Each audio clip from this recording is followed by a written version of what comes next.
တန်ဝေကတရားကြီးပဲဖြစ်ပြီးတော့ရှိတ်တာကြီးလည်းခဏခဏမဝင်နဲ့အောင်ပေါ့စီးပွားလေးလည်းလောက်ရမှာပဲဖြစ်တယ်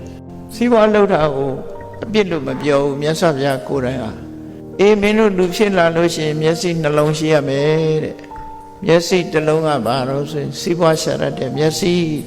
နောက်မျက်စိတစ်လုံးကဘာလို့ဆိုရင်ကိုချင်းတရားမျက်စိဒီနှစ်ခုပြည့်စုံရင်ပြီးရောလူဘဝနှစ်ခုစလုံးရစေချင်တယ်စီးပွားပဲရှာပြီးတော့ကိုချင်းတရားပြက်ပြားနေမယ်ဆိုရင်အနှစ်သာရဘာမှမရနိုင်ဘူးဒါကြောင့်မို့နှစ်ဖက်စလုံးရအောင်အမြင်နှမျိုးနဲ့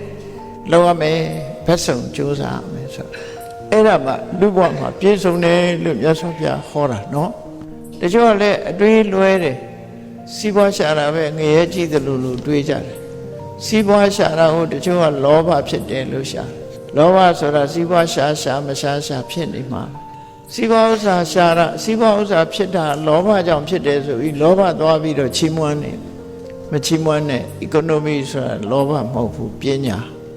စီးပွားရှာတတ်တာကပညာကြိုးစားတာကဝိရိယ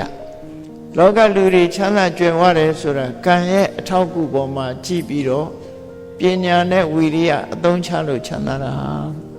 ဒါပေမဲ့တချို့လူတွေကလောဘကြောင့်ချမ်းသာတယ်လို့ထင်တာလောဘကြောင့်ကတော့မချမ်းသာဘူးလောဘကြောင့်ဆိုရင်သခိုးတပြပဲဖြစ်မယ်လောဘကသူများပစ္စည်းရကြနာပဲရှိတယ်လေအဲ့ဒါကြံ့ကြံ့ဖန်ဖန်ကြောက်တဲ့လူကရှိသေးတယ်စီးပွားရှာလို့ရှိရင်လောဘနဲ့စီးပွားရှာတာမို့ငရဲကြီးတယ်လို့ထင်သေးတယ်မကြီးပါဘူးပုရုษရင်ဆိုတာတော့အကုသိုလ်တော့ရှိတာအကုသိုလ်ရှိတိုင်းငရဲကြတယ်လို့မှမဟုတ်တာဒါမို့အကုသိုလ်ကိုခွဲတဲ့ပါယကပ္ပနိယအပယ်ချတဲ့အကုသိုလ်ကတစ်မျိုးအနပါယကပ္ပနိယအပယ်မချတဲ့အကုသိုလ်ကတစ်မျိုးအပယ်ကိုကြစေနိုင်တဲ့အကုသိုလ်မှာအပယ်ကိုချတာ